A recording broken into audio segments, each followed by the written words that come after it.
Welcome to Legislative Updates. I'm your host, Doug Thompson, with my co-host, John Barker. And John, this will be the fourth show that we've done so far for 2022. And if you're not familiar with Legislative Updates, what we do is, and John comes in on Friday after he gets out of the legislature, and he always brings a special guest, and he has today. And then we come in and we just simply talk about what's going on in the legislature, so we get the best information as quickly as possible. And John brought with him today Tory Arnberger-Blew. Did I get it all right? Did I get all the names right? All four of them. And she's representative, 112th District from Great Bend. And Tory, thank you so much for being here. Absolutely. Thanks for having me. Yep, our pleasure. John, fill us in. Week 3. Remember last week we talked with Chris Croft about redistricting. We went back on Monday, and we actually, in committee, kicked out the Ad Astra 2 map that we put on the screen last week. And then the leadership decided we would run the Senate bill, which came over. They'd already passed it on the floor of the House. So it came above the line on Tuesday. And we took about 4 hours to pass it. It passed with 79 yeas and 37 nays. I was fortunate or unfortunate to sit in the chair and chair the committee of the whole. I think it was 4 hours that I was in the chair, and we had eight amendments that were brought with different maps, and of course anytime you make a change, you have to have a new map. So they had their maps ready, so they would introduce it. We'd let them explain the amendment. And it was a little testy at times, particularly among the Democrats, because they would introduce a map, and the other Democrats would go in and oppose that map. So from sitting in the chair's perspective, I've enjoyed that. The Republicans we had one other Republican map introduced. I don't think it got but 16 or 19 votes. But, at the end of the day, we voted. And, you'll hear the term gerrymandering, as we mentioned last week, and all these different things. It as Chris said last week, it's a numbers problem, but emotions is attached to it. And we had a couple of Republicans that voted present because it took one of their counties and put it in a different congressional district, and it happened to be. Marion County under this map is going to be in a different congressional district than Dickinson County. Dickinson County will stay in the first. It is an emotional issue, but we did come together. It's off to the governor now. She has 10 days to either sign it, not sign it and let it become law without her signature, or veto it. And if it gets vetoed, of course, it will come back to the Senate first to override her veto, and then it will come to the House. And if we override her veto, it will be law. I suspect a lawsuit to be filed by the Democratic Party. It then goes to the federal court, because these are federal office holders. And the federal court will look at it and look at the deviation. And this map is pretty perfect. It has 0 deviation all through it, has the exact same number of people in each congressional district, which is very hard to do. Yeah, I would imagine. But that's what they want. They want, they want 0 deviation. And some of the other maps had a larger deviation. So the federal courts will look at it. If we tried to follow their criteria, and if they look at it and they approve it, then it's over with. But we've still got the House district maps, the Senate maps, and the Board of Education maps. So, and we need to get this done in May, because 1 June is the filing deadline, or you need to file for office. And it's going to, we pass these, and it goes to the clerks, the county clerks, the election officers. They have to break all these down. And so we need to get it done. Everybody says we're moving fast. We are moving fast. But we've had this process for the last 2 years. Research has been gathering all the data. We had to wait for the census, which came out late last year. I think it was in September, and trying to put all this together. what's neat is they've got programs, computer programs, that you can draw lines and hit the button and it'll tell you what that population is. That's excellent. Yeah, so it makes it a lot easier.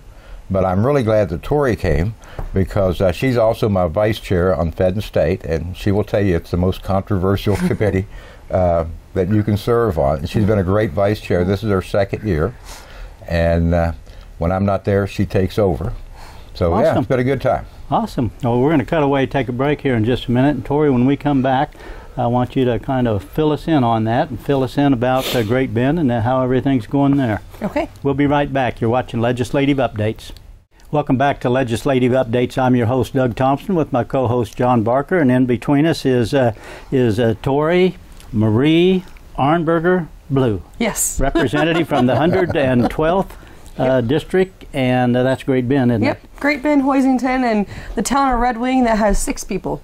6 people. 6 people. You know, when I was looking at the map earlier, anticipating you coming in, I'd never heard of that town before. How far from Bend is it? From Great Bend, it is about 15 minutes. It's right on the edge of my district. It used to be a pretty hoppin' town. They had a post office. They had a bowling alley. Everybody would go and in the bowling alley there's a bar, and I've heard lots of fun stories. So maybe 30 people were living there then. Huh? So that's actually where my great grandma, she used to live there for a while. Mm-hmm. Well, that's nice. Yeah. I bet your family's really pleasantly surprised that you're in the legislature because you're pretty young. Yeah. I was 22 when I filed and 23 when elected. Wow. Senior in college at Fort Hays when I decided I was going to run. It's been a blast. It's been a learning curve for sure. Earlier this year in the session, I was elected as majority whip, so I had a chance to get involved in leadership, and especially with having 1 year under my belt with being vice chair with John. That's really been huge. That's one of the most like you said, controversial committees, and a lot of good stuff, in my opinion, comes out of that committee.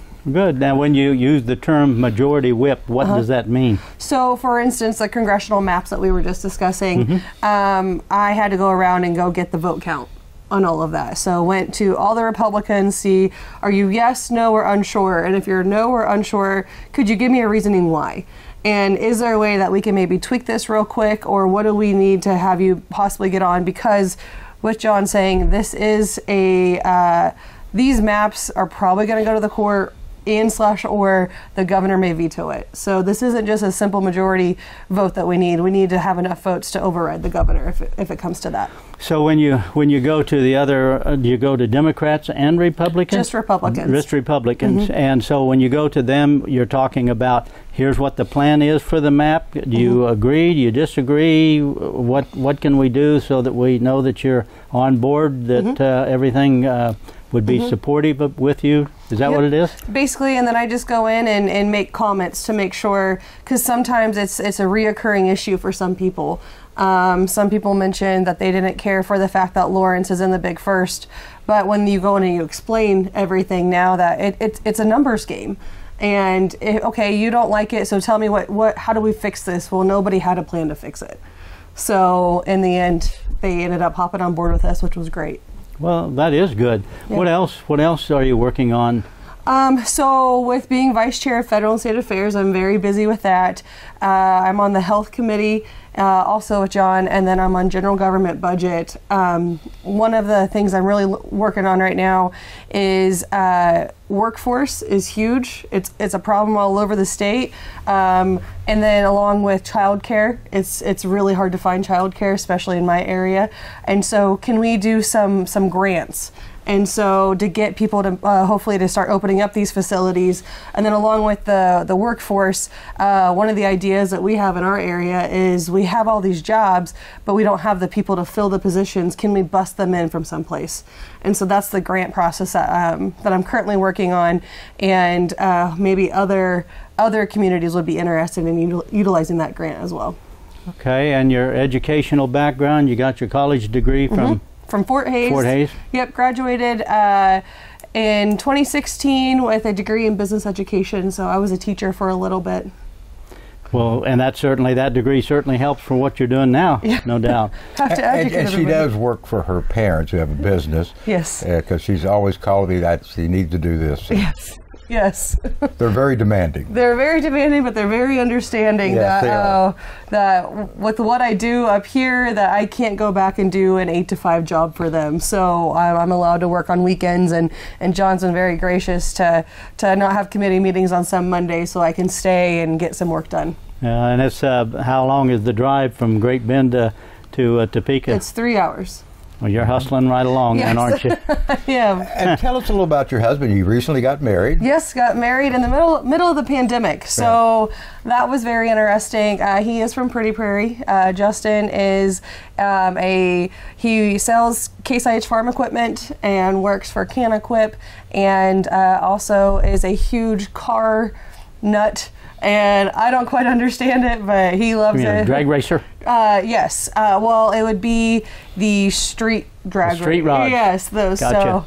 So we just built a shop back behind our house, and so he bought a car lift, and so that's the big exciting thing we have right now. So he's rebuilding and working on cars, something to go faster, and all right, I got it. Doug will want him next time. Yeah, that's right. He's a talker.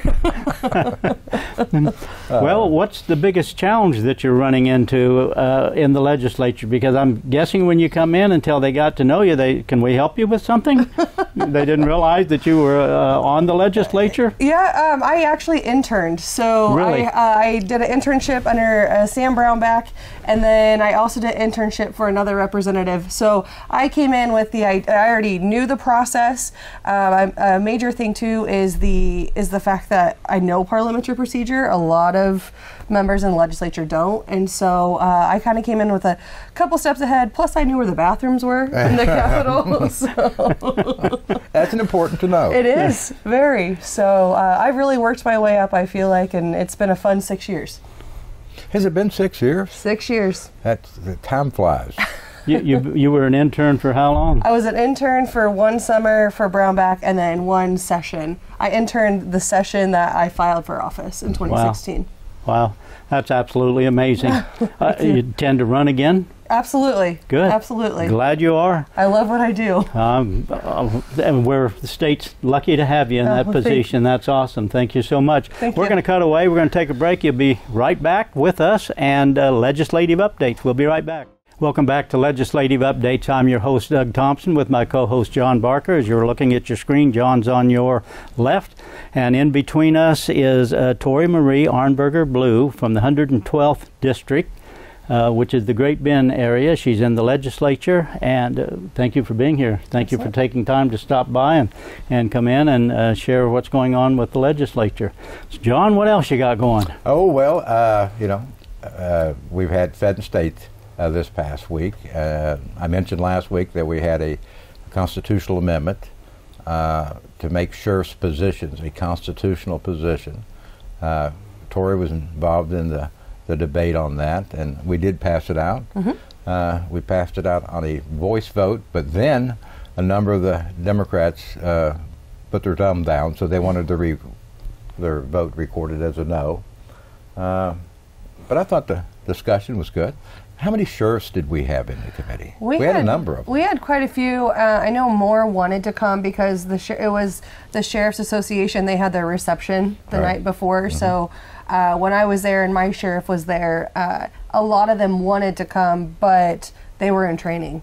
So, but we had quite a few. Yeah, we had, I think, 12, 15. Yeah. And I thought that was good. We had a couple of other hearings. Mm-hmm. You want to talk about what's on our agenda for next week? Yeah, so we'll have the lottery director to come and give us an update on the lottery, which is always a very interesting topic, just because so many people get confused and think that the lottery surplus goes towards education. And it doesn't. And so that's always something interesting to listen. The lottery brings in quite a bit of money into the state, and it goes into the state general fund. Then we will have Debbie Beavers with ABC come. And is she giving an update on? She's going to give an update from the modernization committee that we had this summer. But the reason we're having those folks come in is because that's the responsibility of Fed and State. We do gaming, we do alcohol, we do abortion, mm-hmm. And so then we'll hear some bills. We'll probably work the elevator safety bill that I mentioned last week. Before we go any farther, I need to tell everybody that tomorrow is Kansas Day. How many years, Doug? Well, I think it's 161. I think it's 161. I think Kansas became a state in 61, if I'm right. 1861. Right. And next week, Doug has promised us he's going to sing Home on the Range for all of us. I gave a rehearsal for it today before we started, and I don't see it changing. I don't think I'm going to get a chance to do it. Then, Tory, will you come back? I might be busy. Okay. Sorry. We also had a local government day this week. And so I had the city manager and a couple of the commissioners from Abilene come in and visit with me. And then I had the city manager and a couple of the commissioners from Harrington come in. It's always a nice time. We can sit in the office and talk about some of their needs and some of the things they would like to see the legislature do. Yeah. I don't know if people from your area came in or not, but it's kind of haphazard. So the only two areas that I had was those two. So we did that. Tory, you've got a bill coming up in front of the committee. Yes, so also this coming week in Federal and State Affairs, we will be discussing, we'll be looking at the Amusement Ride Safety Act, or something along those lines. So how this got brought forward, we passed it a couple years ago. It was after some tragic accidents. Yes, and so, but after looking into it further, there's some hiccups that have come through that bill that we passed, and so a local church in my district reached out, and they have inflatables, and they're just asking, can we please have the inflatables exempted out of it? So we're going to look at it. I've had a couple people give me a call. There's a small hiccup in a little bit of the bill, but I think we can get it fixed. Yeah, and that was started several years ago. I think it was my first year as chair of Fed and State. They had some tragedy in Johnson County and also in Wichita, where a little girl was electrocuted. I remember that. On the box. She stepped on one of the boxes. And so we put that in. And it was mostly, I think at the time we were thinking to get them all, but then, as Tory said, have that in place for a few years. We find a few hiccups, and we have to go back and correct those. Right. So I know she has a bill, and I think we're having a hearing on it. Yes, we're having a hearing on Thursday. On Thursday, and so that'll be interesting on the floor of the House this week. We're going to have a couple of bills come up. I don't know when our sheriff's bill will come up, but it's under the line. So we have a undersheriff on our committee. He's also in the legislature, and he's going to carry that. Tory will probably carry our elevator safety bill, so we'll get those out. And there'll be other bills from other committees, and we're just going to continue to go forward. I know my redistricting committee is going to be busy next week. We're looking at house maps now. So at some point in time, we'll have that up, and then the Senate does their own map and then sends it over, and we try not to touch the Senate's map. They don't touch the House map. And then they'll do the State Board of Education map. Okay, and if the governor vetoes that, the redistricting, will you then address that next week on top of the other things that you're talking about? Well, she received it, I think, we did it on Tuesday. I think she got it on Friday, but I'm not sure about that. It depends on what day she gets it delivered to her. She has 10 days to sign, veto, or not sign and allow it to become law without her signature. Okay. So it's really the ball's in her court now.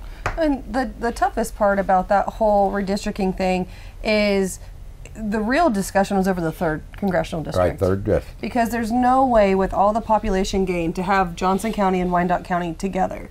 So that's really, everything else is, the 103 other counties, it's fine. It's just those two counties. And some of the other maps, they didn't mind cutting other counties in two. The map we passed only cuts through 3 other counties, where some of their maps cut through 4 or 5 different counties.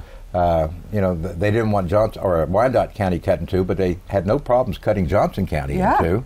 So it's Well, you won't make everybody happy. No. We've already heard that part. Thank you for watching Legislative Updates. We'll be right back after this break, and when we come back, we'll finish up, and thank you for watching.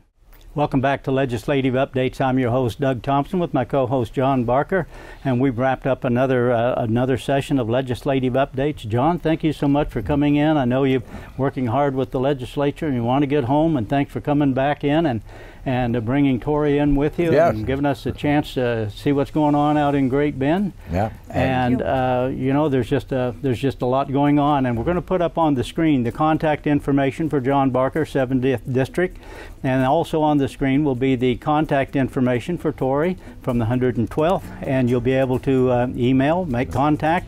And I'm always glad to hear from the people who are in the state of Kansas or out. Yeah. And appreciate all the hard work. And Tory, thank you for taking time to stop. I know you got a long trip to go off to Great Bend yet, but thank you so much for stopping by and sharing the information with those who are interested in the legislative updates. Thanks for watching. See you next time.